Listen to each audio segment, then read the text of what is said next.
হযরত ইউসুফ আলাইহিস সালাম যখন মিশরের জেলখানা থেকে বাইর হইলেন, মিশরের মধ্যে দুর্ভিক্ষ লাগছিল।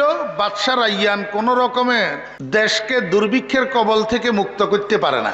তো ইউসুফ আলাইহিস সালামকে জেলখানার থেকে ডাকিয়ে আনি পরামর্শ চাইলেন, হুজুর আপনি তো একজন জ্ঞানী মানুষ, আমাকে ইতিপূর্বে আপনি স্বপ্নের তাৎপর্য বলতে যাইয়া যে ভবিষ্যৎবাণী করছিলেন, এই ভবিষ্যৎবাণী তো আমি অক্ষরে অক্ষরে বাস্তবায়িত পাইলাম। এখন আমাকে একটু পরামর্শ দেন, আমার দেশটাকে দুর্ভিক্ষের কবল থেকে কিভাবে মুক্ত করতে পারে। তা হযরত ইউসুফ আলাইহিস সালাম বললেন, বাদশাহ হুজুর একটা কাজ করেন, আমাকে আপনার দেশের উজিরে খাজানা বানাইয়া দেন। বলার দেরি করার দেরি নেই, সঙ্গে সঙ্গে বাদশা রাইয়ান হযরত ইউসুফ আলাইহিস সালামকে মিশরের অর্থমন্ত্রী বানাইয়া দিলেন। মাত্র 6 মাসে হযরত ইউসুফ আলাইহিস সালাম মিশরের অর্থনীতি